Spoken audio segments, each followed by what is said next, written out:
सावधान. आपला विषय आपण पुढे नेतो आता. नेऊयात. हम्म,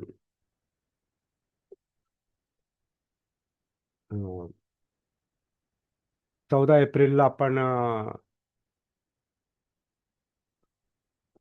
त्रिकोणी भीम पहाट असं एक त्याला टायटल दिलेलं आहे आपल्या त्या व्हिडिओला. त्रिकोणी भीम पहाट.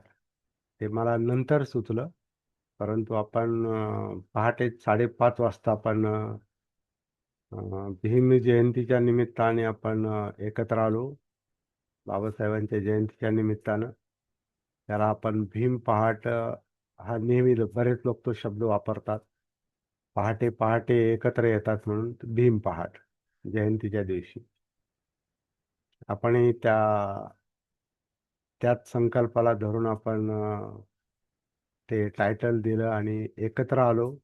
परंतु आपलं आणखीन विशेष काम त्याच्यातलं असं होतं की आपल्याला त्याला आपण त्रिकोणी भीम पहाट असं म्हणतो. तर त्रिकोण हा काय कन्सेप्ट आहे, म्हणजे आपण कशाला त्रिकोण म्हणतोय, हे आता जे लोक या मीटिंगमध्ये अनेक दिवसांपासनं, अनेक महिन्यांपासनं आणि काही लोक काही वर्षांपासनं या मिटिंगांमध्ये येत आहेत. आपल्या जागृतीची कार्यशाळा म्हणा त्याला, किंवा सती सती साधना म्हणा,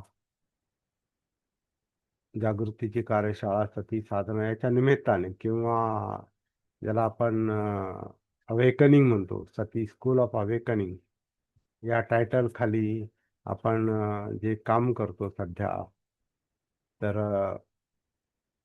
त्याच्यामध्ये आपण जे मुख्य महत्त्व देतो ते सतीला, जागृतीला. आणि काल आपण म्हणजे 14 एप्रिलला आपण जो विषय घेतला तो विशेष होता.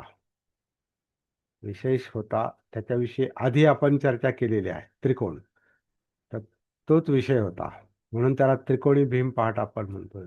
त्रिकोण म्हणजे सरळ आहे. त्रिकोणाला 3 बाजू असतात. तशा आपल्या जीवनाला आणि विशेषतः आपल्या बौद्ध जीवनाला 3 बाजू आहेत. आपल्या म्हणजे बाबासाहेबांच्या बौद्ध अनुयायांच्या जीवनाला 3 बाजू आहेत, असं आपण एक गृहीत धरलेलं आहे. असं एक आपण म्हणतो, आणि ते वास्तव पण आहे. ते सत्य आहे. ते सत्य कोणीही नाकारू शकत नाही. कोणीही नाकारू शकत नाही. जो नाकारील त्याला त्याच्या जीवनाचं भान नाही, जगण्याचं भान नाही, आणि त्याच्यामुळे त्याच्या ते लक्षातच आलं नाही. कारण तो कोण आहे हे त्याच्या लक्षात नाही आलं. त्याच्यामुळं त्याला आपण कोण आहोत, म्हणजे तो स्वतः कोण आहे आणि त्याचा इतिहास काय, त्याची पाळंमुळं कुठे दडलेली आहेत, आपण कोण, आपले वाडवडील कोण, आईवडील कोण, वाडवडील कोण, मागच्या पिढ्या कोण, त्यांचे दिवस कसे होते, आणि आज आपण जे दिवस पाहतो याच्यामध्ये काय घडलंय. म्हणजे गेल्या 100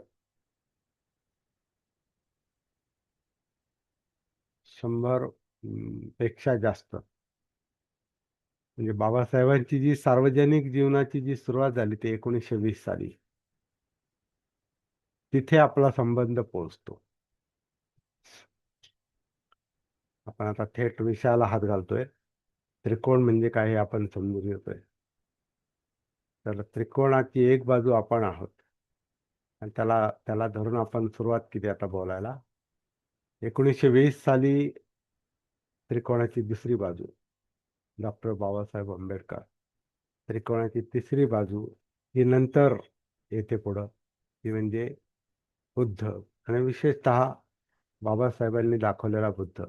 त्या तिसऱ्या बाजूशी आपण सगळेच अजून जोडले गेलेले नाही आहोत. ती अध्यावृत कारण ती एक सुप्त बाजू आहे. बऱ्याच लोकांच्या दृष्टीने अजून ती सुप्त बाजू आहे त्रिकोणाची. आपल्या जीवनाची जी तिसरी बाजू आहे, ज्याचा थेट परिणाम आपल्या जीवनावर अं, झालेला आहे, पण तो काय झाला नेमकं जाणवत नाही. कारण ती सुप्त बाजू आहे, त्रिकोणाची तिसरी बाजू, जी बुद्ध आपण म्हणतो, आणि बाबासाहेबांनी दाखवलेले बुद्ध. आणि काही लोक बाबासाहेबांनी दाखवलेल्या बुद्धांच्या मागे नाही आहेत. काही लोक दुसरीकडून बुद्ध शिकतायत, परंतु त्यांना वाट दाखवणारे बाबासाहेबच आहेत. त्याची सुरुवात म्हणजे बाबासाहेबांनी तिथपर्यंत आपल्याला कसं नेलं, त्याची सुरुवात 1920 साली झालेली आहे. म्हणजे त्यात तिथं त्यांचं सार्वजनिक जीवन, सामाजिक जीवन त्यांचं सुरू झालेलं आहे. सामाजिक कार्य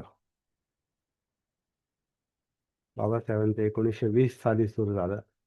आणि ती त्याच्या आधीच त्याची पायाभरणी झालेली होती, परंतु परिषद म्हणून बहिष्कृतांची परिषद, बहिष्कृत हितकारणी सभेची ती बैठक, माणगाव, कोल्हापूर, तालुका कागल, कोल्हापूरचे शाहू महाराज यांच्या अध्यक्षतेखाली, दुसऱ्या दिवशी त्यांच्या अध्यक्षतेखाली आणि पहिल्या दिवशी बाबासाहेबांच्या अध्यक्षतेखाली जी परिषद भरली होती, त्या परिषदेमध्ये बाबासाहेबांचं सार्वजनिक जीवन हे सुरू झालं. म्हणजेच आपल्या जीवनावर थेट परिणाम घडवून आणणारी ती सुरुवात होती. आता आपल्या जीवनावर म्हणजे आपल्या पूर्वजांच्या जीवनावर, म्हणजे त्या 1920 साली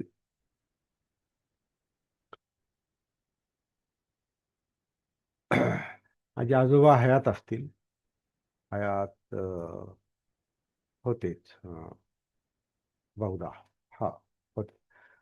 होते कारण आमच्या, थोडंसं मी संदिग्ध का बोलतोय, का आता काही गोष्टी असतात म्हणजे मी असे आमच्या वडिलांचं जे लिखाण आहे, म्हणजे डायरी आहे त्यांची, त्यांच्याकडून मी लिहून घेतली होती लिखाण. त्याच्यामध्ये त्यांनी वडिलांचा पण उल्लेख केला आहे, पण वडिलांचा काय उल्लेख केला त्याच्या तारखा माझ्या समोर नाही, तारीख लिहिली का नाही ते मला माहिती नाही. परंतु 1920च्या दरम्यान आमच्या वडिलांचा जन्म 1925चा आहे. म्हणजे आमचे आजोबा त्यावेळेला होते. परंतु 1920 साली सुरुवात होती, बाबासाहेबांच्या चळवळीची सुरुवात होती, आणि ते लोण गावागावापर्यंत पोहोचायला अं, अजून काही पुढची वर्षे गेली. आणि ज्या काही ठळक घटना होत्या 1920च्या पहिल्या परिषदेमध्ये, ते काय बोलले तो एक आजच्या माझ्या डोक्यातला विषय आहे. कारण आता आपण त्रिकोणाची दुसरी बाजू आणि पहिली बाजू म्हणजे आपण आणि बाबासाहेब याचा आपण स्पष्ट एक चिंतन करण्याचा माझा आजचा एक उद्देश आहे. आपण आणि बाबासाहेब यांचं काय नातं आहे. तर मी असं म्हणत होतो की 1920ला जी सुरुवात झाली, तिथं बाबासाहेबांनी आपण नेमके कोण आहोत, बहिष्कृत कोण आहेत, म्हणजे अस्पृश्य कोण आहेत, जाती व्यवस्थेमध्ये, हिंदू जाती व्यवस्थेमध्ये या समाज व्यवस्थेमध्ये या बहिष्कृतांचं, बहिष्कृत म्हणजे बाहेर फेकलेले, वेशीच्या बाहेरचे लोक, गावाच्या बाहेरचे लोक, परंतु त्यांच्या धर्मातले लोक, वेशीच्या बाहेर म्हणजे गाव जीवनात त्यांचं स्थान नव्हतं. फक्त त्यांचं स्थान एक मेसेंजर म्हणून होतं, निरोप्या, निरोप देणारे किंवा पडीची कामं करणारे, अशी त्यांची जी काही परिस्थिती होती. लाकडं फोडणं, मेलेल्या माणसांचे निरोप देणं, किंवा गावातले जे काही गाव सांभाळणारे जे लोक आहेत किंवा सरकारी अधिकारी आल्यानंतर त्यांचे निरोप पोहोचते करणं आणि तेव्हा जे जे काम नसेल तेव्हा गावातले कोणी जे काम सांगेल ते करायचे म्हणजे पडीची कामं. आणि अजून एक महत्वाचं काम होतं त्यांच्याकडे ते जागल्याचं काम म्हणजे वेस राखण्याचं काम म्हणून वेसकर म्हणतात त्याला. वेसकर आपले पूर्वज वेसकर होते. वेस राखायचे आणि ते वेस म्हणजे गावाची वेस. गावाला जी तटबंदी होती त्या तटबंदीला दरवाजे होते आणि ते दरवाजावर राखण करायचं काम त्या वेसकरांचं होतं आणि ते आळीपाळीनं चालायचं. त्याच्याबद्दलचं थोडंसं विश्लेषण माझ्या वडिलांनी त्यांच्या असे जीवन जगलो मी याच्यामध्ये लिहिलेलं आहे ते आपण पुढे मागे पाहणार आहोत. तशी पडीची कामं करणारी ही विशेषतः महार जात मुद्दाम आता उल्लेख करतो कारण तीच आपली आयडेंटिटी आहे जुनी आयडेंटिटी. महार माझ्या दाखल्यावर अजून महार आहे. आता आपण थेट बेसवर बोलतोय बरं का. त्रिकोणाचा बेस बेस म्हणजे आपलं जीवन. त्यामुळे असं कोणी असं समजू नये मी खाजगी बोलतोय. खाजगी नाही बोलत. ज्याने त्याने आपापलं बघायचंय. ज्यानं त्यानं आपापलं बघायचंय. मी जेव्हा माझं बोलतो तेव्हा तुम्ही तुमचं तुमच्याशी बोला. मी जेव्हा माझ्या वडिलांचं सांगतो तुम्ही तुमच्या वडिलांचं बघा. मी जेव्हा माझा दाखला हिंदू महार होता असं मी म्हणतोय तेव्हा तुम्ही तुमचा बघा. माझ्या मुलांचे दाखले हिंदू बौद्ध आहेत. आपलं हिंदू नवबौद्ध एक मुलीचा तर सक्तीने हिंदू नवबौद्ध केला मुलीचा. कारण ती थोड्या त्या वळणाच्या शाळेत तिला टाकलं होतं. हिंदू नवबौद्ध केला म्हणजे जात धर्म हिंदू आणि जात नवबौद्ध. आणि त्याला आता 40 वर्ष होऊन गेले. मुलीचं वय आता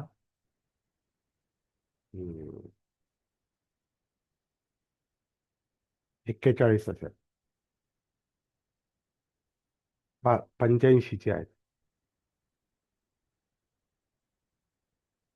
तिच्या दाखल्यावर हिंदू धर्म आणि जात नवबौद्ध असं टाकलं आणि मला त्यावेळेला त्याचं विशेष नाही वाटलं तेव्हा. ते आज वाटतंय.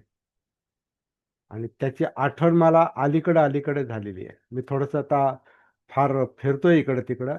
परंतु ते धागेदोरे जुळवायचेत आपल्याला. आपण 1920 सालची सुरुवात केली बाबासाहेबांची. परंतु आता ते थोडेसे आपल्याला काय म्हणतात हे आपल्या जीवनाचं जाळं आहे हे.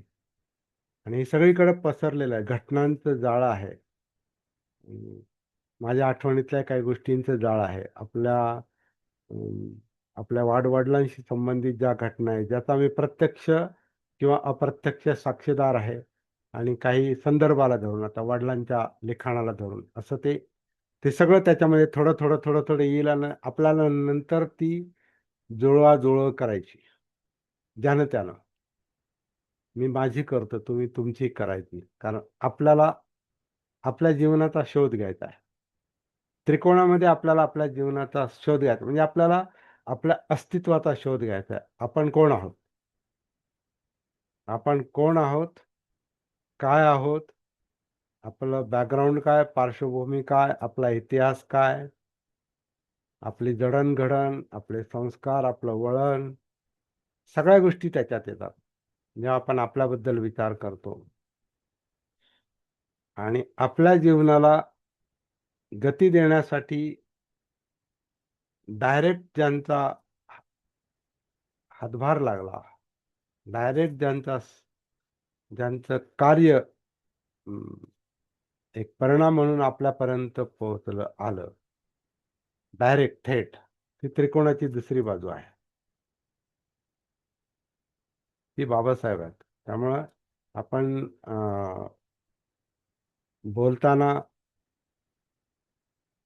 त्रिकोण म्हणून एकत्रही बोलू शकतो. त्रिकोणाची पहिली बाजू आपण स्वतःलाच मानू. दुसरी बाजू बाबासाहेब, तिसरी बाजू बुद्ध.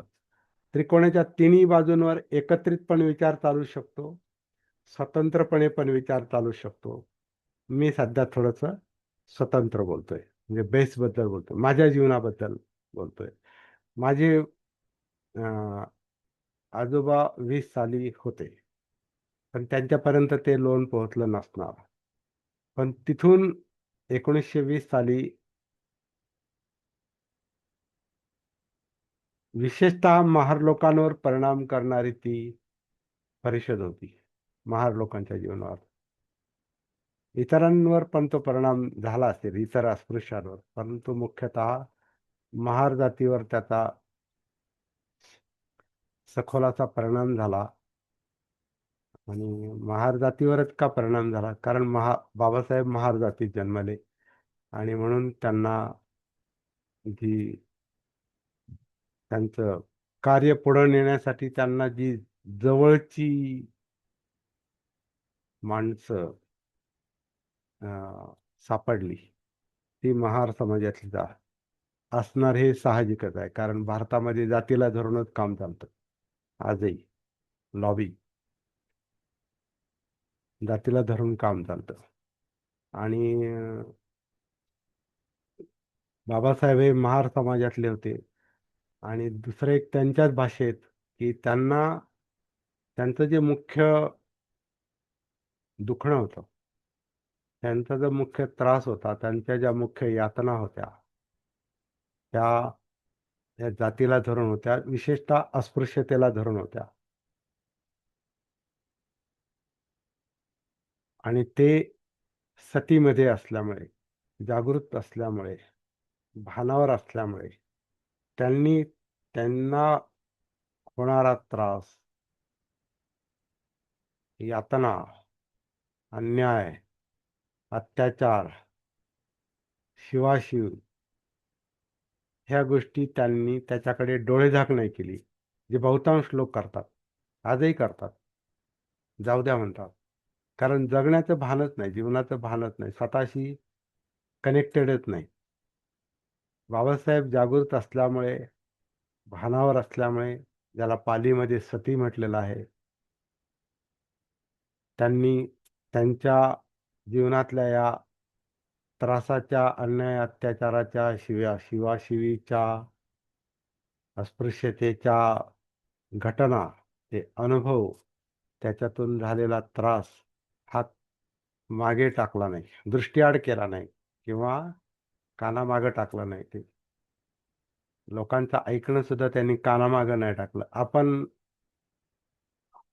आपण वेगळेच आहोत. आपण भानावर नसल्यामुळे बहुतांश लोक, जे आहेत ते आहेत, पण बहुतांश लोक हे भानावर नाहीत, आजही नाही.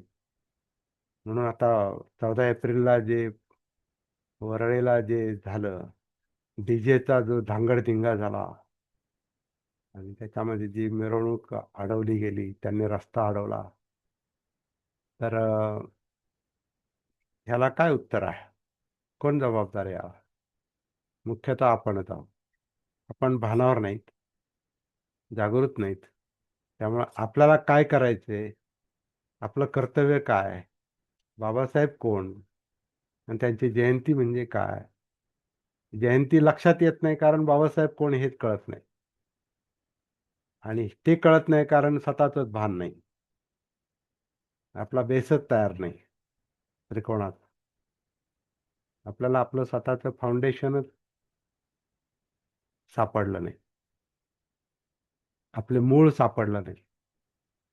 म्हणून आपण गाफील आहोत. दारू पिल्यासारखी ती अवस्था आहे, किंवा ड्रग घेतल्यासारखी अवस्था आहे, कळतच नाही. मग काही करतो आपण, काही करतो. आणि बरंचसं काय इतर संस्कृतीचं आपण एक कॉपी पेस्ट पण करतो. त्यांचं तसं, तर मग आमचं का नाही? कोणीतरी त्या मिरवणुकी, कोणतरी बाई बोलत होती टीव्हीवर, तुम्ही त्यांना त्यांना काही म्हणता का? त्यांच्या मिरवणुकांत त्यांचं डीजे चालतं, मग त्यांचं ते तसं करतात म्हणून आम्ही तसंच करू. हा जो आहे तर आपल्याला आपण कोण आहे ते माहिती नाही. आपला बेस आपल्याला माहिती नाही. आपली बाबासाहेबांशी असलेली नाळ आपल्याला दिसत नाही, कारण आपल्याला आपलं भान नाही, सती नाही. तर बाबासाहेब असे नव्हते. बाबासाहेब हे जागृत असल्यामुळं त्यांना परिस्थितीचं भान होतं. त्यांना त्यांच्या संस्कारांचं भान होतं. त्याच्यामुळे संस्कार जे दुःख आहेत, सभ्ये संखारा दुःखातील. संस्काराचं जे दुःख आहे, यातना आहे, ते संस्कार कशामुळे, कोणत्या परिस्थितीमुळे झाले. ती अस्पृश्यता काय आहे, ह्याच्याकडे त्यांनी डोळेझाक केली नाही. त्यांनी त्याच्याकडे उघड्या डोळ्यानं आणि धाडसानं पाहिलेलं आहे. त्याला धाडस लागतं. ते भित्र्या माणसाचं काम नाही. ते गाफील माणसाचं काम आहे. सती जागृती नसलेल्या माणसाचं ते काम. बाबासाहेब हे मुळातच जागृतीच्या बऱ्याच वरच्या पातळीवरचे वरच्या पातळीवरचं व्यक्तिमत्व होतं ते. जसं आता बुद्ध म्हणजे संपूर्ण जागृत, सम्मा संबुद्ध, संपूर्ण जागृत. बाबासाहेब त्याच मार्गावर होते. त्यांची स्वतःचीच जागृतीची पातळी ही बऱ्याच वरच्या लेवलची असली पाहिजे. म्हणून त्यांनी त्यांच्या जीवनातल्या घटना, ह्या विशेषतः त्रासाच्या घटना, अन्यायाच्या घटना, अत्याचाराच्या घटना, त्या दुर्लक्षित केल्या नाहीत. उलट त्याच घटना, तोच त्रास त्यांनी आपण कोण आहोत, म्हणजे मी कोण आहे आणि असा का आहे, मला पाणी देत नाही म्हणजे काय, मला शिवत नाहीत म्हणजे काय, माझी सावली चालत नाही म्हणजे काय, मी आणि माझे पूर्वज ज्या प्रकारचं काम करत होते ते का, त्यांना कुणी सांगितलं, ते त्या थराला कसे काय गेले, कोणामुळे गेले, केवळ इतरांमुळे गेले का, ह्यांचा पण त्याच्यात काही गाफीलपणा, अजागृतपणा दडलेला आहे, तोही बाबासाहेबांनी उघड करून सांगितलेला आहे की आपण त्याला कारणीभूत आहोत.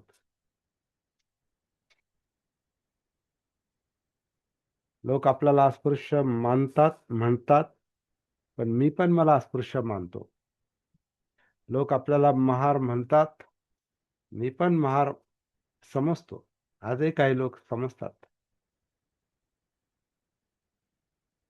तर महार समजण्याची पण गोष्ट नव्हती त्या, ते वास्तव होतं. आणि तेव्हा हातात नव्हतं काही. तुम्ही नाही म्हणायचं धाडसच नव्हतं तुमच्यामध्ये. तुम्ही अस्पृश्य नाही, खालच्या जातीचे नाहीत, हे पण म्हणायचं धाडस नव्हतं. ते धाडस नंतर बाबासाहेबांमुळे आलेलं आहे. तर बाबासाहेबांनी जी सुरुवात केली ती स्वतःपासून. त्यांनी दुर्लक्षित केला नाही. आपला त्रास त्यांनी दुर्लक्षित केला नाही. आपल्या यातना त्यांनी दुर्लक्षित केला नाही. कारण त्यांना जीवनाचं जगण्याचं भान होतं आणि म्हणून त्यांच्या मनात प्रश्न निर्माण व्हायचे की मी कोण आहे? मी काय आहे? आणि मी असा का आहे? कोणामुळं आहे?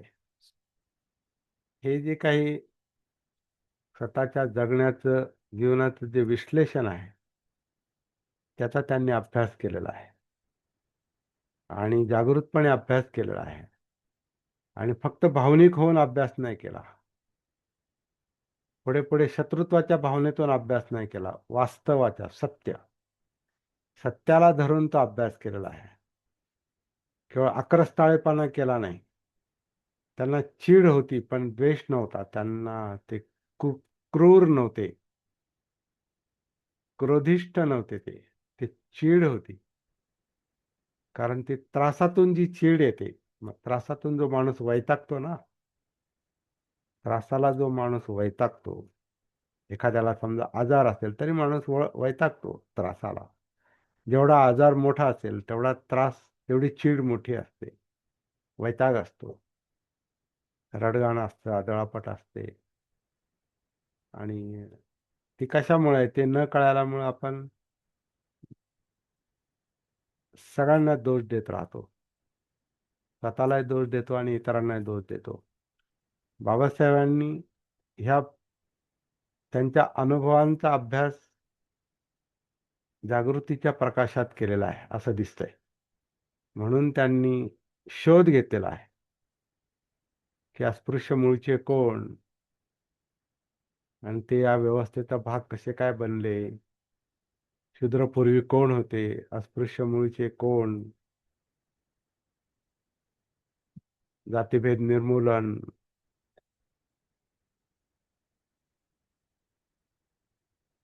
त्याच्यातून मुक्ती कशी मिळवायची, मुक्ती कोण पथे, मग त्याच्यासाठी धर्मांतर म्हणून धर्मांतर का किंवा मुक्ती कोण पथे, हे सगळे जे विषय आहेत हे त्यांच्या जागृत चिंतनाचा तो परिपाक परिणाम दिसतो. याची सुरुवात 1920 साली झाली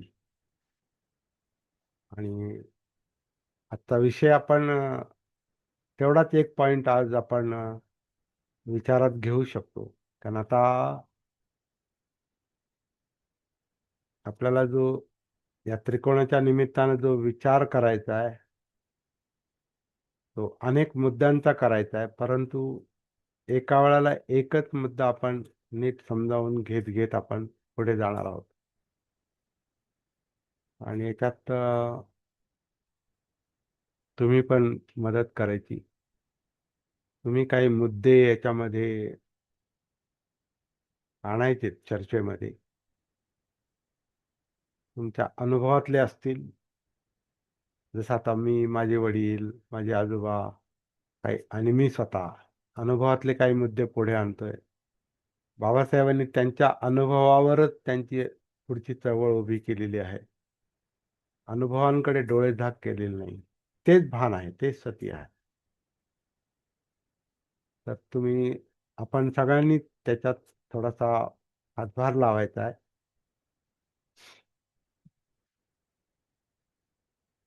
बाबासाहेबांची जयंती ते बुद्ध जयंती हा कालखंड आपण घेतला होता चर्चेसाठी, पण मला वाटतं तेवढा पुरेसा होणार नाही. पुढे पुढे आपण धम्मपदाचा, कारण तो अभ्यास आपल्याला पूर्ण करायचा आहे. तो अभ्यास पूर्ण करता करता आपण हा त्रिकोण पण पाहणार आहोत. आणि आपले व्यक्तिगत अनुभव किंवा आपण जर बाबासाहेबांचा काही अभ्यास केलेला असेल त्यातले काही मुद्दे, परंतु मी तर असं म्हणाल आधी आपल्या जीवनाचा आधी व्यवस्थित उकल करून घ्यावी. मी कोण आहे, माझं मूळ काय आहे, त्याच्याशिवाय तो त्रिकोण समजणारच नाही. बाबासाहेबांचा अभ्यास करणारे अनेक लोक आहेत, म्हणजे पूर्वाश्रमीचे महार समाजातले किंवा आजच्या बौद्ध समाजातले अनेक कोट्यावधी लोक आहेत. बाबासाहेबांचा ज्या ज्या लोकांवर परिणाम झाला भारतातल्या, त्या भारतातल्या सगळ्याच अनुसूचित ज्या जाती जमाती ज्याला म्हणतात, विशेषतः अनुसूचित जाती जमाती पण आहेत त्याच्यात. आणि आता भटक्या विमुक्त जमातींचा जे परवा मी उल्लेख केला एका व्यक्तीचा, ज्यांचं भाषण मी ऐकलं, ते कोल्हाटी समाजातले अनुसूचित जाती जमातीच्या बाहेर भटके विमुक्त, तर त्यांच्यावर पण बाबासाहेबांचा प्रभाव पडलेला आहे. तर सगळ्यांना स्वतंत्रपणेच विचार करण्याची गरज आहे की आपण कोण आहोत, आपलं मूळ काय आणि आपल्या जीवनावर त्याचा काय परिणाम झालेला आहे, आणि आपल्याला याच्यातून म्हणजे ते चित्र जर क्लिअर असेल आपण कोण आहोत आणि आपले नाळ कुठे जोडलेली आहे, आपले संस्कार, आपलं वळण, आपलं वाडवडील, आपले पूर्वज, आपला इतिहास याचं जर चित्र मनामध्ये क्लिअर असेल आणि ते जर यातनादायक असेल, दुःखदायक असेल, तर त्याच्यातून बाहेर कसं पडायचं हा तो मार्ग बाबासाहेबांनी दाखवून दिलेला आहे. तो ऑटोमॅटिक पुढे येतो अनायासे. इथं कुणी नाकारू शकत नाही.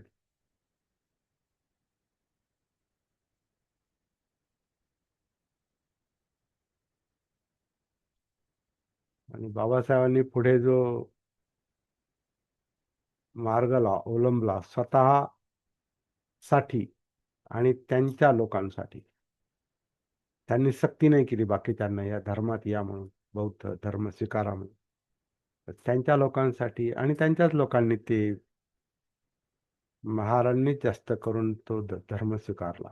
इतरांनी पण स्वीकारला, परंतु जास्त संख्या नागपूरची जर संख्या पाहिली 14 ऑक्टोबरची 1956, तर जास्त करून आपलेच लोक होते, ठराविक लोक. तेही सगळे नव्हते. नेते मंडळी होती का नाही तो एक वेगळा मुद्दा आहे. परंतु मुख्यतः हेच लोक त्याच्या त्या प्रवाहात आले. इतर लोक पण आले. आजच्या परिस्थितीत ज्यानं त्यानं हे पाहायचं की आपली आपली पूर्वपीठिका काय, आपली पार्श्वभूमी काय आहे, आपण कुठून आलो, काय आहोत, कुठून आलो, त्याचं मूळ काय आहे, हे सगळं शोधायला गेलं आणि आपल्या आपल्या आपल्यावर जो काही परिणाम झाला किंवा आपल्या पिढ्यांवर जो मागच्या पिढ्यांवर परिणाम झाला आणि पुढच्या पिढ्यांवर होईल, त्याचं मुख्य कारण हे बाबासाहेबच होते. आणि त्यांनी जे जे काही काम केलं, आपलं आपलं स्वतःचं चित्र क्लिअर झाल्यावर मग बाबासाहेबांचं चित्र आपल्याला क्लिअर होतं, असं माझं अनुभवातून मत आहे. मला माझंच भान नाही, मी कोण आहे हेच मला कळत नाही. माझीच मानसिकता मला कळत नाही, माझे विचार मला कळत नाही, माझ्या भावना मला कळत नाही, म्हणजे माझे मनोधम्म मला कळत नाही, माझं चित्त मला कळत नाही, इमोशन्स कळत नाही, भावना कळत नाही. त्याची मला जाणीवच नाही, म्हणजे वेदनानुसती नाही, फिलिंग मला माझ्या कळत नाही, कारण माझं स्वतःशी संपर्क नाही, सती नाही, भान नाही. त्याच्यामुळं मला माझ्या वर्तनाचं भान नाही. मी डीजे मध्ये का नसतो, का धांगडधिंगा करतो, का बाबासाहेबांच्या विचारांपासून दूर जातो, का मला माझ्या जीवनाचं ध्येय सापडत नाही, का मार्ग सापडत नाही, कारण मी भानावरच नाही, म्हणजे सती नाही.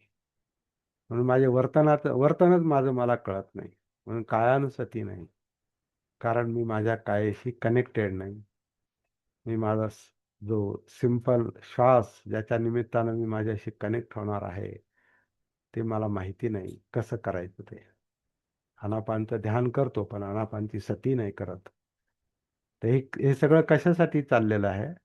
भानावर येण्यासाठी. आणि त्याच्यामुळे जीवन समजेल, संस्कार समजतील. मग आपल्याला मी कोण, मी कुठून आलो, माझे संस्कार काय, मी कुठून आलो, मग माझे वाडवडील किंवा भावंड काय असतील ते, आई वडील, त्याच्या पाठीमागे आजी आजोबा आणि पिढ्या, मागच्या पिढ्या, मग आपला आजूबाजूचा समाज, मग जात आणि मग जाती बाहेर, असा तो क्रम आहे. ज्याच्यावर थोडं जागृत चिंतनाची गरज आहे, जी बाबासाहेबांनी केलेलं आहे. जागृत चिंतन, आक्रस्ताळेपणाचं चिंतन नाही.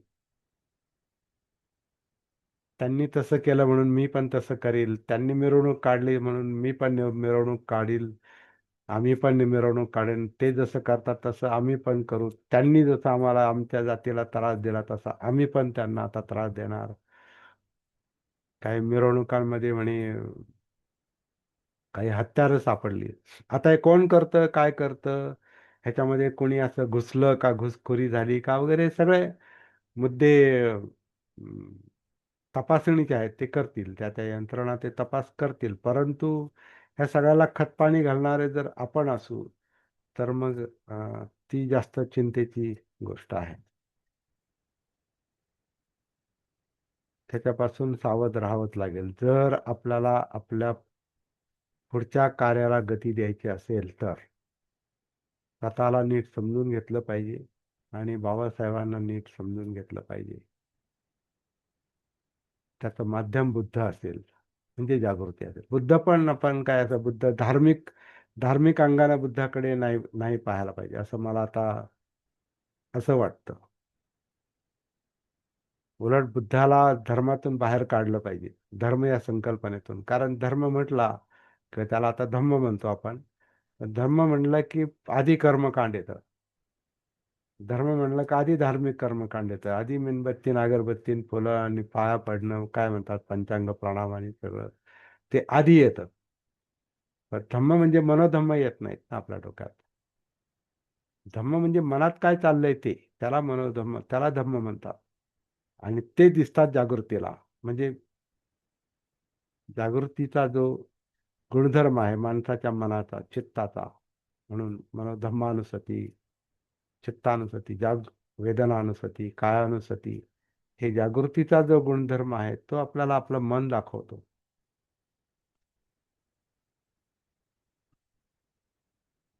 आणि मग कळतं आपण कोण आहोत ते, काय आहोत ते. तोपर्यंत सगळं असं गाफील अवस्था असते. तर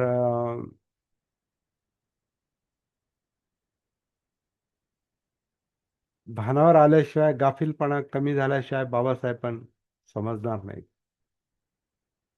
बुद्ध जागृतीच्या अर्थाने आपण स्वीकारले तर हे सगळं काम होईल. बौद्ध धर्म आणि कर्मकांड अशा अर्थाने जर आपण चाललो तर ते फक्त कर्मकांडच होईल. आणि कर्मकांड जे आहे ना ते तर बुद्धांनी अडथळाच मानलेला आहे. तिसरा अडथळा शीलव्रत परामर्श. त्याचं कारण जे आहे ते मीच आहे, म्हणजे गाफील अवस्थाच आहे. तर काय दृष्टी. तर आता हे तात्विक गोष्टी ज्या आहेत त्या आपण हळूहळू पुढे लक्षात घेऊ शकतो. पण आधी आपलं अस्तित्व आपल्या लक्षात आलं पाहिजे आणि त्याच्या आधारे आपल्याला बाबासाहेबांचं अस्तित्व लक्षात आलं पाहिजे. आणि ज्या काही गोष्टी आपण वाचलेल्या आहेत, अभ्यास केलेला आहे, त्याच्या आधारेच आपण बाबासाहेबांचं कार्य पाहू शकतो. कारण आपल्याकडे दुसरा आधार नाही. जसं आता 1920 सालची पहिली बहिष्कृत हितकारिणी सभा सभेची परिषद आपण विचारात घेतो, कारण ते तसं त्याची नोंद आहे. बाबासाहेबांनी काढलेल्या पत्रकांमध्ये पण त्याची नोंद आहे. आता गव्हर्नमेंटनी जी काही पुस्तकं काढली त्याच्यामध्ये त्या नोंदी आहेत. बाबासाहेबांची भाषणं आहेत. बाबासाहेबांच्या चळवळीचा इतिहास त्याच्यामध्ये आहे. काही तर मराठी, काही मराठीत अनुवाद झालेले आहेत, काहींचे नाही झाले, इंग्रजीमध्ये आहेत, काहींचा हिंदीमध्ये झालेला आहे.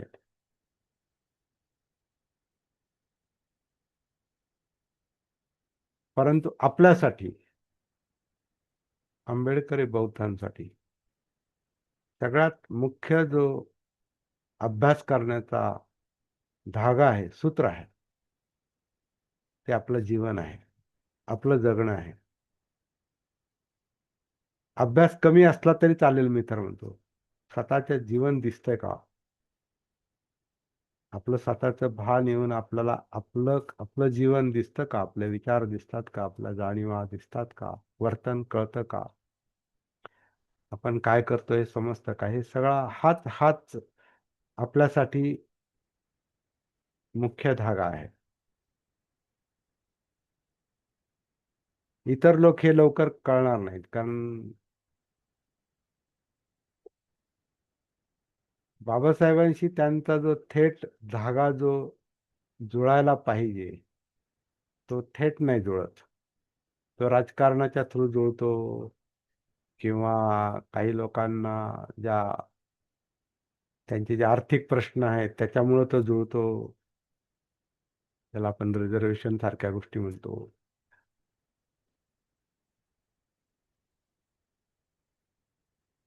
घटनाकार म्हणून ते नातं जोडलं जातं बाबासाहेबांशी. राज्यघटना.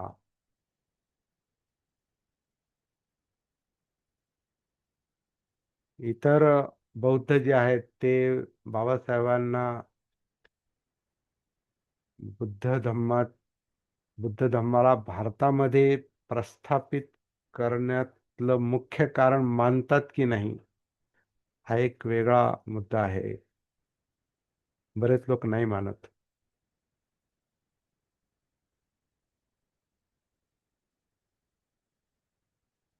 काही लोक आता मुद्दाम बुद्धांना त्यांचा भाग मानणार, हे आधी पण मानलेलं आहे त्यांनी अवताराच्या रूपात. आता जास्त जास्त मानणार. पण बाबासाहेबांनी इथं बुद्ध आणले आणि ते वेगळ्या रूपात आणले. तर आता ते वेगळ्या रूपात कसे आणले ते मांडणी करायला बाबासाहेबांना आयुष्य मिळालं नाही, परंतु ते वेगळ्या रूपात आणले. त्याच्यावर आपण बरीचशी चर्चा करत आलेलो आहोत, करत राहू.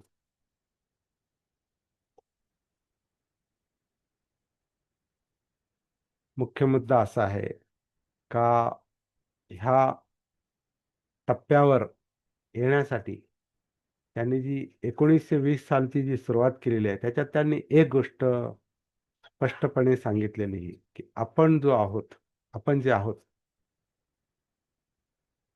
ते आपल्या जन्म. हॅलो, ऐकू येतं का? येतो सर. हो, येतोय.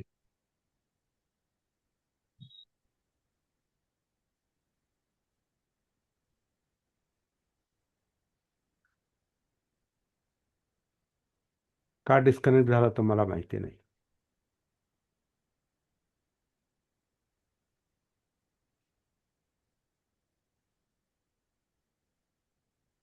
टेक्निकल फॉल्ट असा कधी आला नाही. डिस्कनेक्ट झाला आणि परत सुरू झाला. अच्छा. असो असो आता जे हे आता मागच्या आपल्या बोलण्याशी हे कनेक्ट होतंय की नव्यानं आपण सुरुवात करतोय, मला माहिती नाही. रेकॉर्डिंग नंतर कळणार ते. तर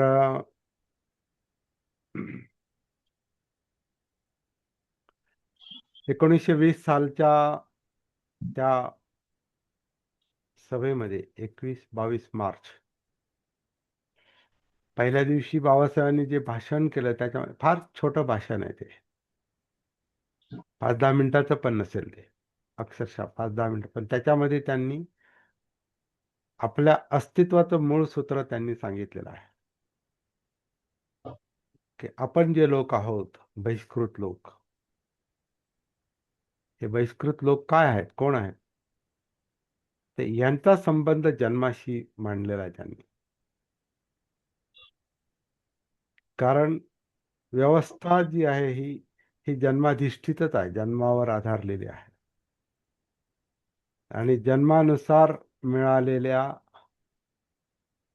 आयडेंटिटीवर म्हणजे ओळख, जन्मानुसार लाभलेल्या आयडेंटिटीवर ही समाज व्यवस्था अवलंबून आहे.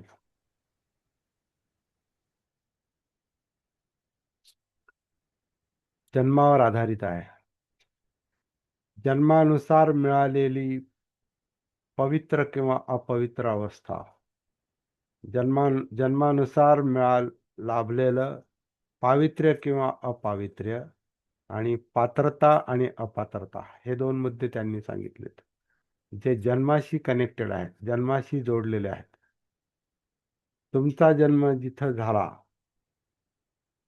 ती जर पवित्र असेल, तो वर्ग जर पवित्र असेल, तर तुमचा जन्म त्या आईवडिलांच्या पोटी झाला तर तुम्ही आपोआपच पवित्र होता. म्हणजे तुमचं पावित्र्य हे तुमच्या आईवडिलांच्या जातीवर अवलंबून आहे. तुम्ही त्यांच्या पोटी जन्म घेतला तर तुम्ही आपोआपच पवित्र होता,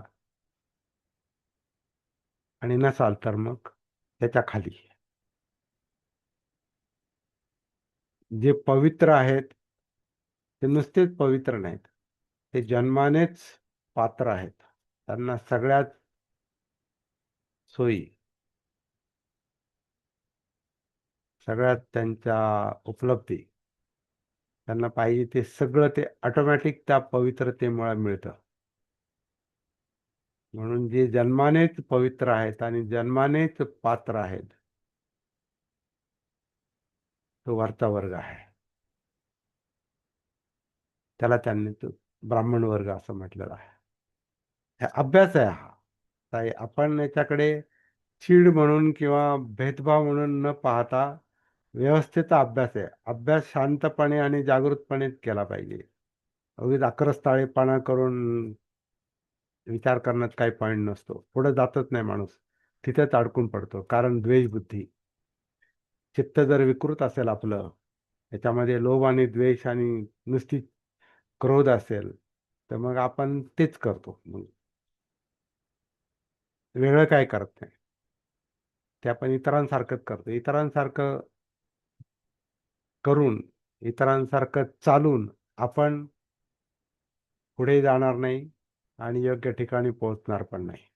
म्हणून बाबासाहेबांनी ज्या पद्धतीनं शांतपणे अभ्यास केलेला आहे आणि निष्कर्ष काढलेला आहे, तो आपल्याला शांतपणे अभ्यासला पाहिजे.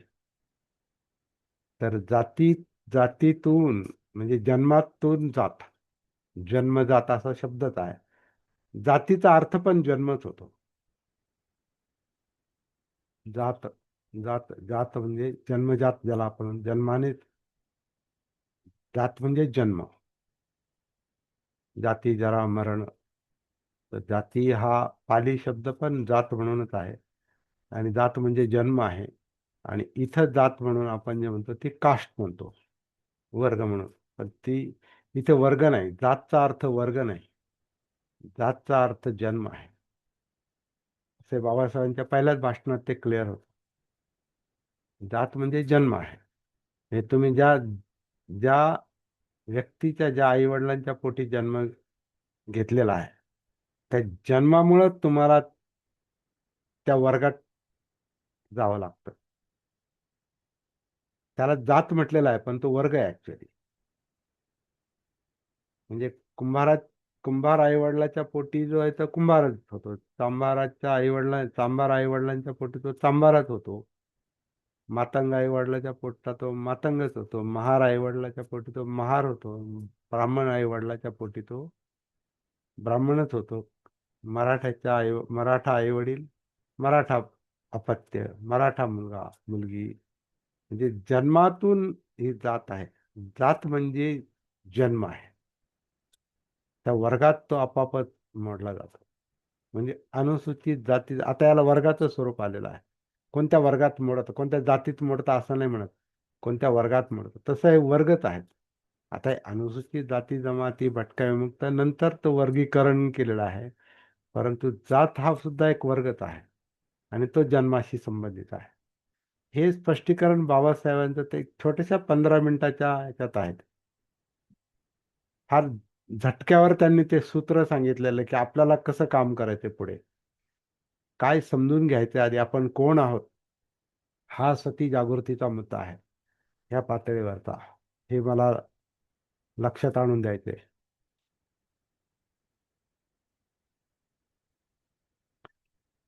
या जन्मामुळे म्हणजे जात, आता जात म्हणजे जन्म, जात म्हणजे आपण ज्याला कास्ट म्हणतो ती जात नाही. जात म्हणजे जिथं जन्म झालाय ते, ज्यांच्या पोटी जन्म झालाय ती आपली जात म्हणतो आपण. म्हणजे त्यांच्या पोटी जन्म झालाय तो वर्ग, ते एका वर्गात टाकलेले आहेत. मग तो महार असेल, मंग असेल, चांभार असेल, ढोर असेल, काही 5,000-5,500 काय जाती असतील, त्या उपजाती, जाती उपजाती, पोट जाती, भटका विमुक्त काय असतील, ते सगळं जन्मामुळेच आहे.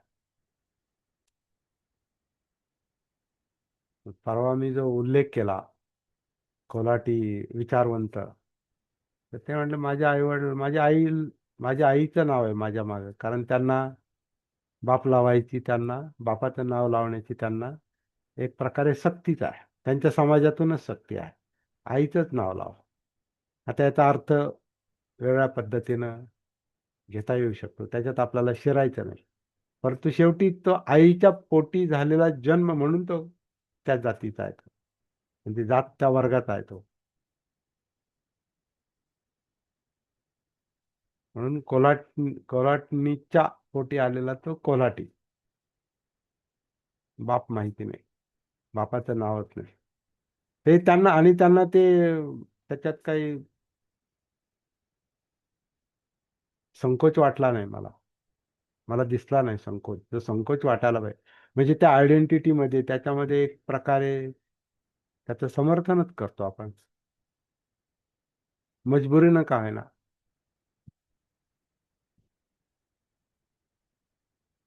असो, मुख्य मुद्दा जो आहे तो, जात जी आहे ती जन्माशी संबंधित आहे. आणि जन्मानं जे पवित्रता मिळते, ती पवित्रता त्याला आपोआपच मिळते. आणि तो जर जन्माने अपवित्र असेल तर ती जात आपोआपच अपवित्र होते. तो पात्र पात्र आई वडील जर पात्र असतील जन्मानं, जातीनं, तर तो आपोआपच पात्र ठरतो, नाहीतर अपात्र ठरतो. याला धरून बाबासाहेबांनी 3 गट जे मांडलेले आहेत, तो चिंतनाचा आणि अभ्यासाचा मुद्दा आहे. तिकडं आपल्याला मूळ शोधायचं असेल आपल्याला आपलं, तर थोडंसं तिथपर्यंत पोहोचलं पाहिजे. तिथूनच आपण सुरुवात करू शकतो.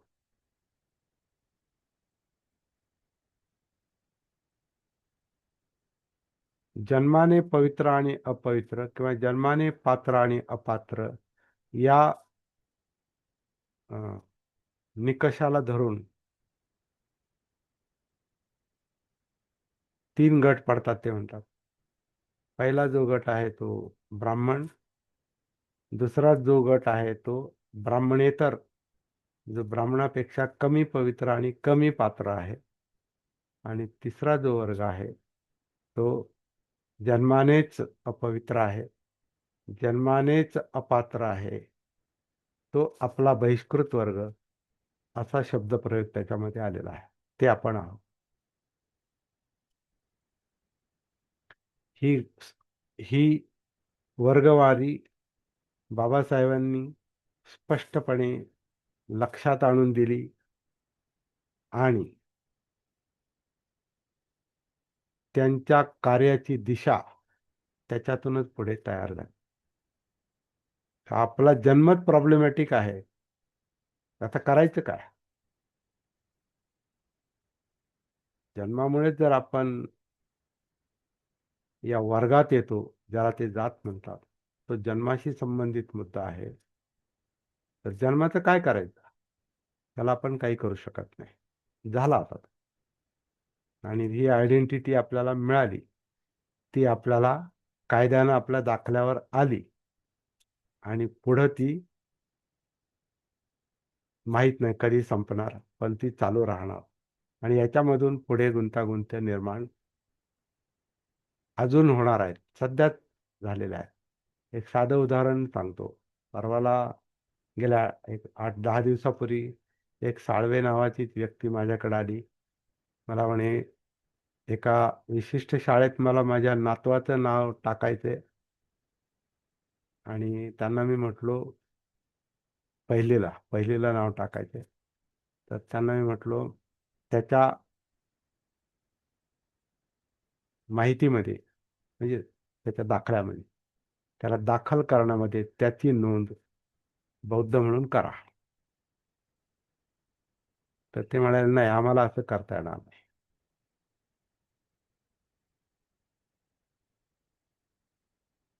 त्याच्यामुळे, नाहीतर म्हणे त्याच्या वडिलांचं हे आणा, दाखला आणा, आणि त्याच्या वडिलांचा दाखला हिंदू महा. मग आता ते सल्लामसलतीसाठी आले. मग मी तर ते दाखला देऊ शकणार नव्हतो, परंतु त्यांना जे काही सल्ला दिला, की तुम्ही विशिष्ट एखाद्या संस्थेचं हे घ्या, तुम्ही दीक्षा घ्या आणि दाखला घ्या आणि तो दाखवा, वगैरे वगैरे. असं आता हे म्हणजे गुंतागुंत कशी वाढते ते सांगतोय. आपल्याला तो याचा मुद्दा नाही, व्यावहारिक मुद्दा नाही आपण लक्षात घेत. हे आपल्या जन्मामुळेच ही गुंतागुंत कशी निर्माण होत चाललेली आहे. आणि होईल इथून पुढे, होऊ शकते आणखी. जर याच्यातून बाहेर पडलं नाही तर सगळ्यांनीच, आता हे एकट्याचा मुद्दा नाही हा, एकाच जातीचा मुद्दा नाही हा सगळ्यात काय ज्या काही हजारो जाती आहेत त्यांचा मुद्दा आहे. आपण निमित्त आहोत फक्त. हा सगळ्यांना त्रास होणार आहे पुढे.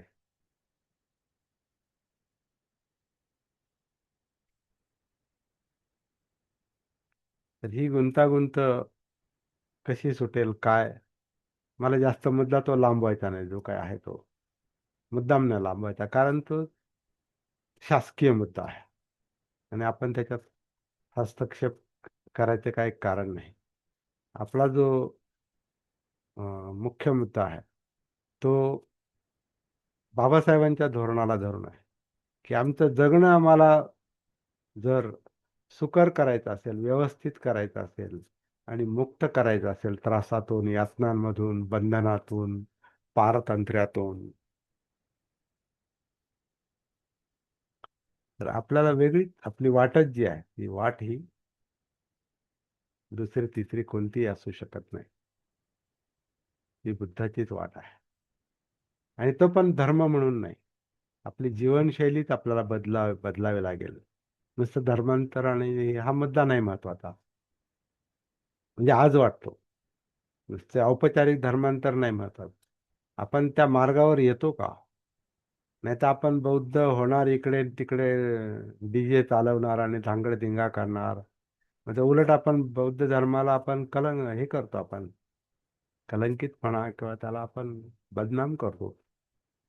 आणि त्याच्यात आंबेडकरी बौद्ध असतील तर तो सगळा समाजच तो बदनाम होतो.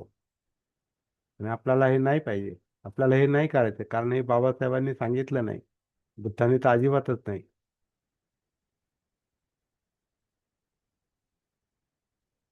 तर त्रिकोणाचा जो मुद्दा आहे तो अशा विषयांशी संबंधित आहे.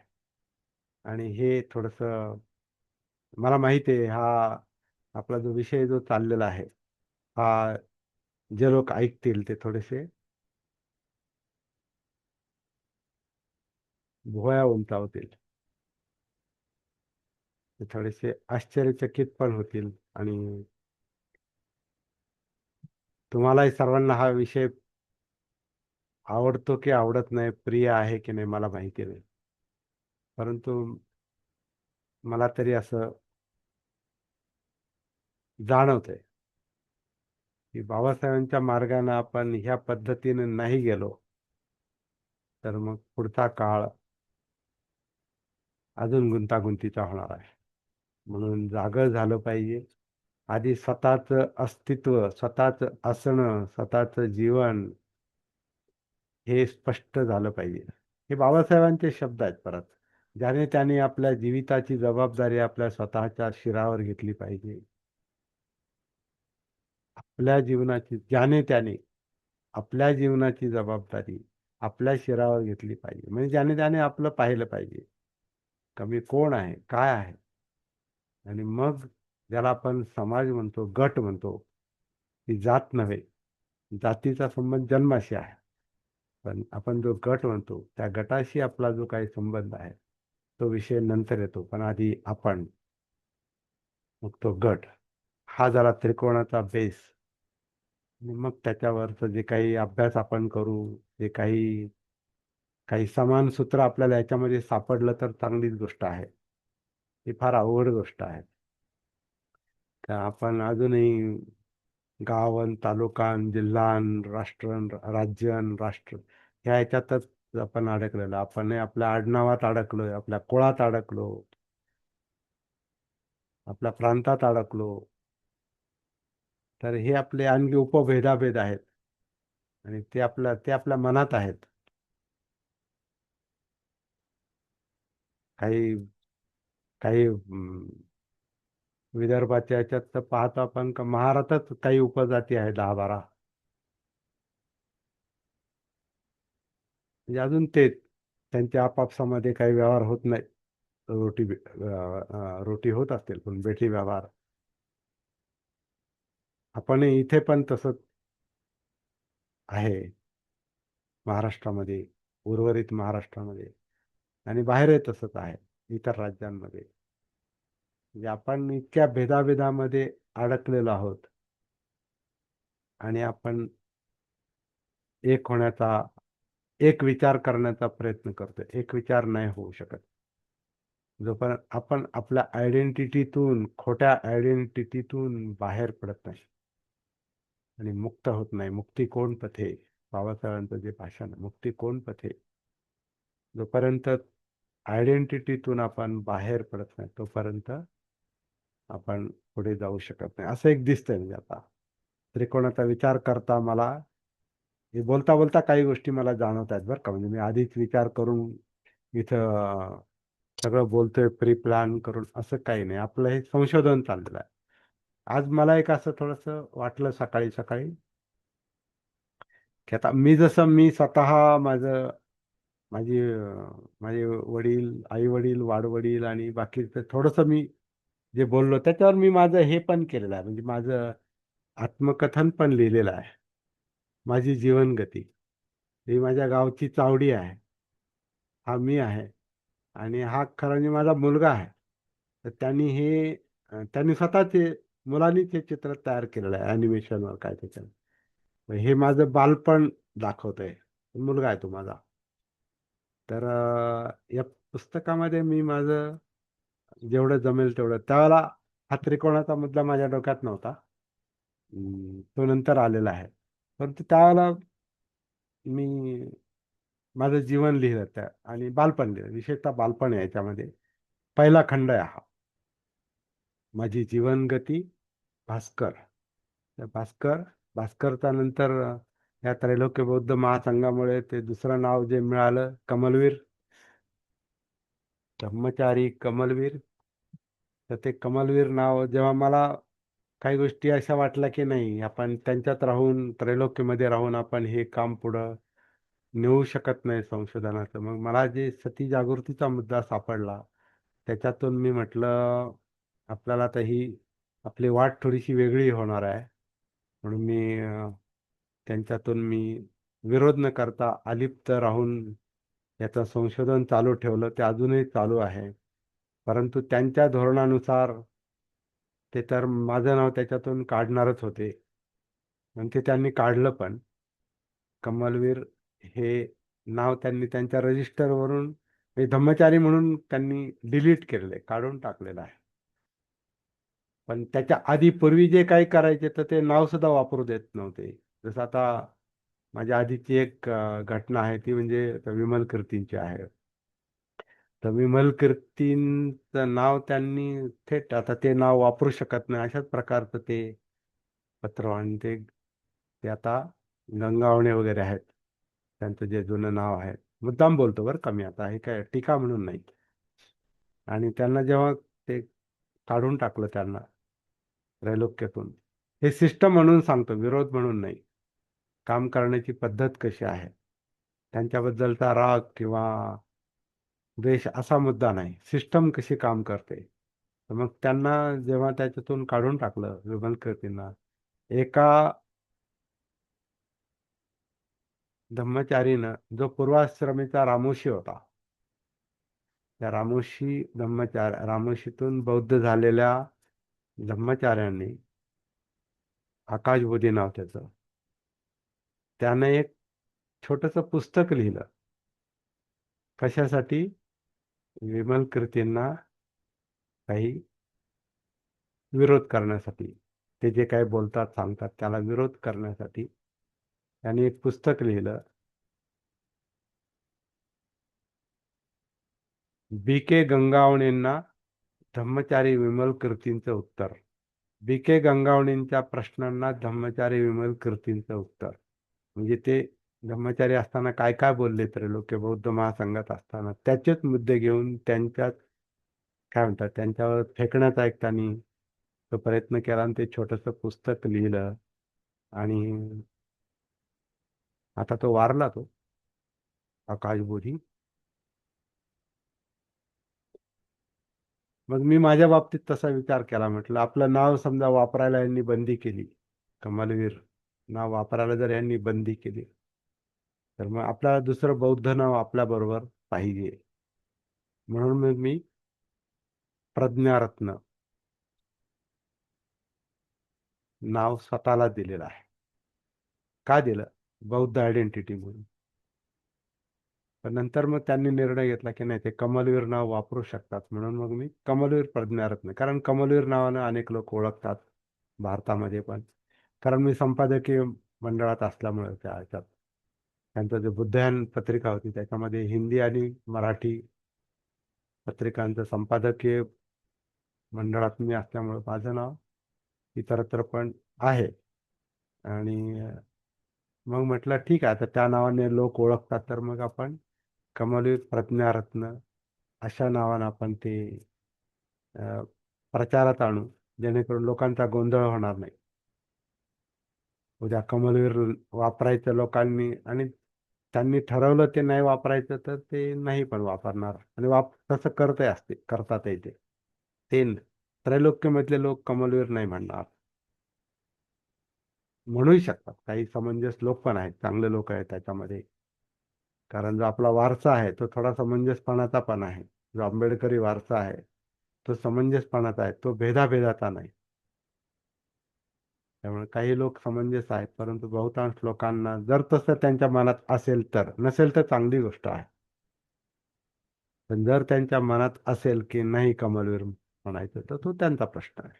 आणि मी पण त्याच्यात अडकून नाही. म्हणून मग मी जास्त जे नाव, जे लांबलचक मी वापरतो ते एक जसं या पुस्तकात पण भा ना साळवे कमलवीर प्रज्ञारत्न असं नाव मुद्दाम टाकलेलं. आता हे हे जाहीर बोलतोय मी, कारण आता हे अ, गरज आहे. कारण आपण आता त्रिकोणाचा अभ्यास करतोय. त्रिकोणाचा म्हणजे आपल्या जीवनाचा अभ्यास करतोय आपण. बाबासाहेब आणि बुद्ध हे हे कसं कसं डेव्हलप होत चाललेलं आहे, कसं त्याचं स्वरूप बदलत चाललेलं आहे आणि इथपर्यंत आलेलं आहे, या याचा लेखाजोखा, याचं विश्लेषण आपल्याला आपल्या पातळीवर असणं गरजेचं आहे. अर्थात याच्यातून आपण खूप असं निराश व्हायचं आणि चिडून जायचं काहीच कारण नाही. कारण हे कसं आहे की ज्या जातीत आपला जन्म झाला, बाबासाहेबांच्या भाषेत, आता त्यांनी वेगळ्या वेगळ्या संदर्भात म्हटलेलं आहे की ज्या जातीत आपला जन्म झाला त्या जातीचा उद्धार करणे हे आपलं कर्तव्य आहे. हे ज्यांना समजतं ते धन्य होत, असं म्हटलेलं आहे. कारण त्यांना माहिती होतं ही जात जी आहे ही जन्माशी संबंधित आहे. म्हणून त्याचा विचार आपणच करू शकतो. तसं आता हे असं भा. साळवे, भास्कर नाथू साळवे, कमलवीर प्रज्ञारत्न, आणि हे आपल्याला असं हे का? कारण आपली मूळ बौद्ध संस्कृती नाही, ही आपली तयार होत चाललेली आहे. आंबेडकरी बौद्ध संस्कृती ही तयार होत चाललेली आहे. ती अजून पुढे आकार घेत जाईल. आणि बाबासाहेबांनी त्याची फक्त सुरुवात करून दिली, परंतु त्यांना आयुष्य न लाभल्यामुळे पुढचं 14 ऑक्टोबर 6 डिसेंबर 7च आठवडे जगले ते. त्यांना ही यंत्रणा पुढे जी उभी करायची असेल त्यांच्या मनात जी होती ती आपल्यापर्यंत आलेली नाही. म्हणून आपण जसं वाटेल तसं पुढे चाललो, जसं वाटेल तसं. म्हणून इथे अनेक संस्था आलेल्या आहेत बाबासाहेबांनंतर, 56 नंतर. काही बौद्ध संस्था आहेत, काही अबौद्ध संस्था आहेत. परंतु बाबासाहेबांनी आपल्याला बौद्ध धर्माची वाट दाखवल्यामुळं, बुद्ध धर्माची वाट दाखवल्यामुळं, जशी त्यांना जेवढी त्यांना देता आली तेवढी, म्हणजे बुद्धांनी धम्म लिहिला आणि नंतर 14 ऑक्टोबरला नाही, म्हणजे बुद्धांनी त्यांचा धम्म लिहून ठेवला पण प्रकाशित नव्हता झाला. दरम्यानच्या काळात त्यांनी 14 ऑक्टोबरला बुद्ध धम्म दिला, 6 डिसेंबरला बाबासाहेब गेले आणि त्याच्यानंतर मग बुद्ध अँड हिज धम्म प्रकाशित झाला. मला वाटतं किती साली इंग्रजी ग्रंथ जो प्रकाशित झाला तो 56, 57, 57ला, 57 साली की 58 साली भारतीय बौद्ध महासभेनं पहिला इंग्रजीमध्ये प्रकाशित केला. गोडके बाबूजी त्रिभुवन सर सांगतील का? कारण ते 57ला, 57च्या दरम्यान. चला, म्हणजे तो आता आपल्या अभ्यासाचा मुद्दा आहे. अं, काय आठवतंय का? माझ्या लक्षात तारीख लक्षात येणार, साल लक्षात येणार. 68. 68 साली पहिल्यांदा ते इंग्रजी ग्रंथ प्रकाशित झाला. नाही, मराठी सांगतोय मी. मराठी 68ला प्रकाशित. 68ला. ओके. नाही नाही, मराठी नंतर आलं, त्याच्या आधी हिंदी आलेला आहे. तो जो 58ला. हिंदी का इंग्रजी? नाही, इंग्रजी अगोदर. दी बुद्ध अँड हिज धम्म हा ग्रंथ बाबासाहेबांनंतर 2 वर्षांनी प्रकाशित झाला. म्हणजे 58ला प्रकाशित झाला. नंतर अनुवाद झाला हिंदीमध्ये.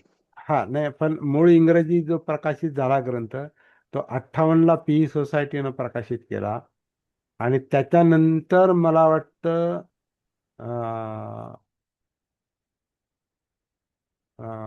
हिंदी जो प्रकाशित झाला तो 2-4 वर्षांनीच झालेला आहे. आता थोडंसं मी थोडी क्षमा मागतो तुमची. मी पद्धतशीर, कारण तो विषय आज डोक्यात नव्हता, त्यामुळे सगळे संदर्भ व्यवस्थित तारखांचं आपल्या समोर जे मांडायला पाहिजे ते मी मांडू शकत नाही. परंतु ती माहिती तुम्हाला पण आहे, कारण आता जसं 58 साली दी बुद्ध अँड हिज धम्म प्रकाशित झाला. त्याच्यानंतर मला 70 नंतर मला वाटतं तो अं, भगवान बुद्ध और उनका धर्म हा अनुवाद या नावानं प्रकाशित झाला. ही सोसायटीनेच केला तो. भगवान बुद्ध और उनका धर्म हा अनुवाद मूळ ग्रंथाच्या नावाचा नाही. कारण दी बुद्ध अँड हिज धम्म याचा अनुवाद दी बुद्ध म्हणजे सिद्धार्थ गौतम बुद्ध. दी म्हणजे दॅट पर्टिक्युलर बुद्ध, ते विशिष्ट बुद्ध. आणि ते विशिष्ट बुद्ध म्हणजे सिद्धार्थ गौतम बुद्ध. कारण बाबासाहेबांनी जे चरित्र लिहिलेलं आहे ते सिद्धार्थ गौतमांचंच लिहिलेलं आहे. त्यामुळे ते दी म्हणण्यामध्ये गौतम बुद्ध आहेत, किंवा सिद्धार्थ गौतम बुद्ध आहेत, किंवा नुसते बुद्ध आहेत त्यांच्या दृष्टीने. पण ते विशिष्ट बुद्ध, भगवान बुद्ध नाही. परंतु भदंतानंद कौशल्यांजींनी त्याचा अनुवाद भगवान बुद्ध, आणि बाबासाहेबांनी मूळ इंग्रजीतच धम्म शब्द वापरलाय. भदंतानंद कौशल्यान यांनी त्याचा अनुवाद धर्म असा केलेला आहे. बाबासाहेबांनी इंग्रजीत धम्माचं रूपांतर करायचंच असतं तर रिलिजन केलं असतं किंवा धर्म केला असतं. पण बाबासाहेबांनी धर्म ही शब्द वापरला नाही, रिलिजन पण शब्द वापरला नाही, धम्मच शब्द ठेवला. त्याचा अनुवाद करण्याची काहीच आवश्यकता नव्हती. तो अनुवाद धर्म केला. पुढे चालून मग तो अनुवाद काही ठिकाणी तसाच प्रकाशित झाला इतर भाषांमध्ये. आता सगळ्याच भाषांमधलं मला माहिती नाही, पण हिंदी आणि पंजाबी, आता हे भदंतानंद कौशल्यांची स्वतः पंजाबी असल्यामुळे तो लगेच पंजाबीमध्ये पण तो अनुवाद आला. बहुधा त्याच्यानंतर मराठीत आला असेल. असं करून हे काम पुढे चाललेलं आहे. परंतु आपला जो मुख्य मुद्दा आहे की बाबासाहेबांना ज्या पद्धतीनं बुद्ध धम्माचं काम पुढे न्यायचं होतं ते कसं न्यायचं असेल, कसं न्यायचं होतं, त्याचा एक भारतीय बौद्ध महासभेची जी 10 कलम लिहिली त्यानुसार त्यांना काम करायचं असेल हे तर निश्चित. परंतु ते कसं करायचं होतं, काय करणार होतं, ते ते कसे कार्यकर्ते तयार करणार होते, कशा दीक्षा देणार होते पुढे चालून. तर ती एक जनरल दीक्षा त्यांनी 14 ऑक्टोबरला दिली. पुढं ते काय करणार होते, म्हणजे कार्यकर्ते कसे तयार करणार होते, काय सांगणार होते, त्यांना त्यांना प्रशिक्षण कोणतं देणार होते. जसे ते स्वतः जागृत होते ते लोकांना जागृतीचा कोणता मार्ग दाखवणार होते, याचं काही स्पष्टीकरण आपल्या समोर नाही. फक्त त्या ग्रंथात जेवढं आहे तेवढं. आणि म्हणून आपल्याला अं, काय करावं, बाबासाहेबांनंतर काय करावं लागलं आपल्याला. आपल्याला जे जे कोणी सांगणारे आले त्या सगळ्यांचं आपण ऐकलेलं आहे. मग सुरुवातीच्या काळात काही थाई लोक आले. आता काही लोक त्या थाई असोसिएशनचे मेंबर होते.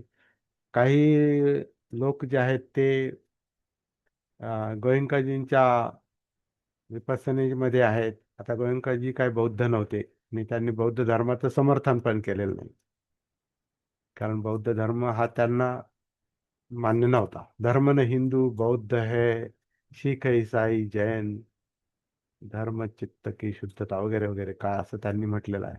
म्हणजे बौद्ध धर्माला त्यांनी इतर धर्माच्या लाईनमध्ये नेऊन बसवलेलं आहे. आणि ते स्वतः बौद्ध नव्हते. म्हणजे अबौद्ध लोकांनी पण बौद्ध धर्माचं काम हातात घेतलं आणि आपला फार मोठा वर्ग त्याच्यामध्ये आहे, आंबेडकरी बौद्ध समाजातला.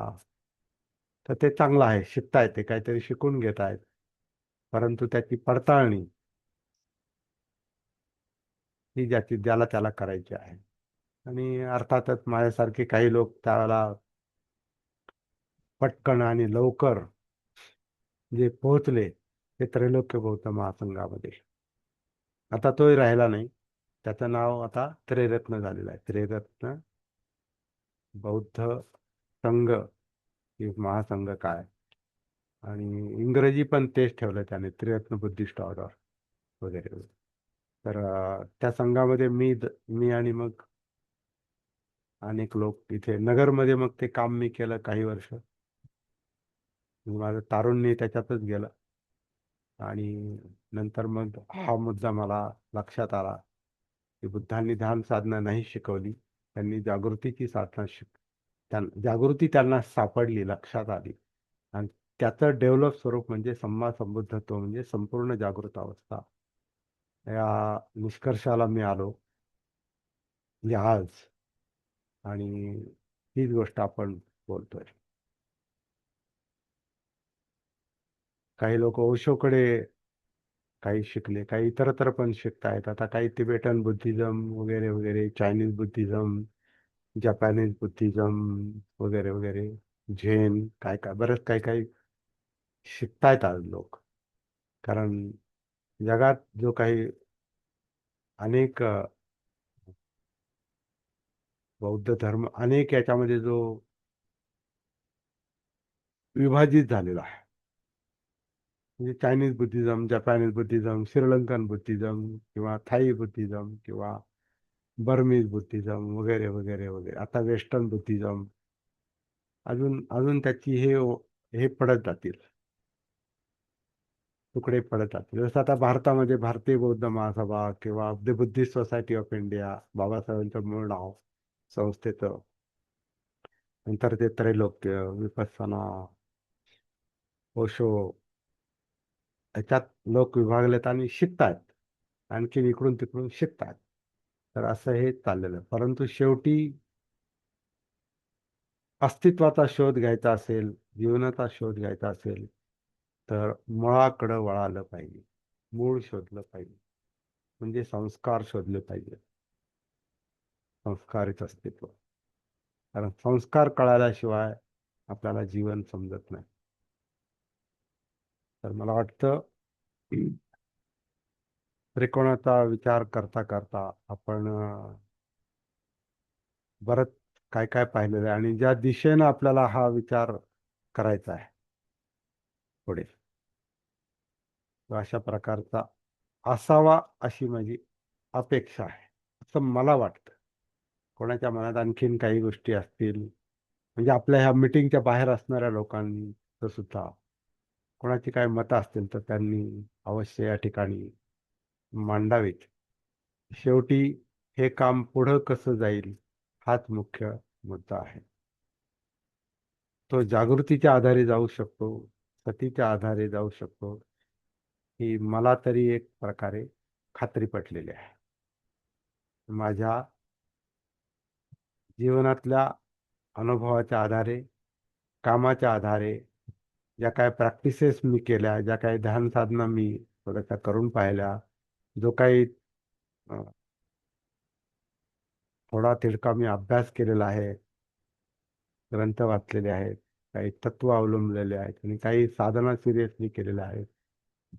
त्याच्यातून मी सतीपर्यंत नॅचरली आलो. एक असं ओढून ताडून नाही आलं. मला काहीतरी वेगळं करायचं आणि दाखवायचं आणि शो करायचा, तो विषय नाही हा.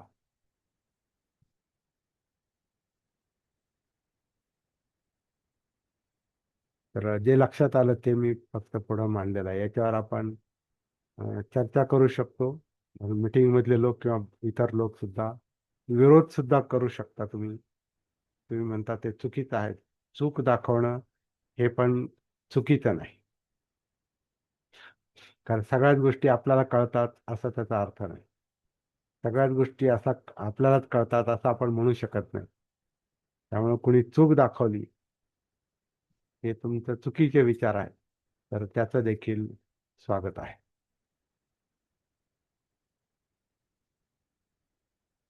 मी माझ्या मताला चिकटून नाही, एक चर्चेसाठी मी ओपन केलेला आहे. आणि हा त्रिकोणाचा जो मुद्दा आहे हा त्यासाठी ओपन ठेवलेला. ह्याच्यावर असं वाटलं की पुस्तक लिहावं. म्हटलं नाही, पुस्तक हे एकदा लिहिलं की ते फायनल होतं. त्यापेक्षा आपण चर्चा करू आणि चर्चेतून आपल्याला पुढे जे काही मुद्दे येतील ते आपण पाहू. आणि ह्याचं जे रेकॉर्डिंग होईल त्या रेकॉर्डिंग झालेल्या मॅटरचं पुस्तक रूपानं ते पुढं आणणं सोपं पण जाईल नंतर, असा माझ्या मनामध्ये एक संकल्प आहे.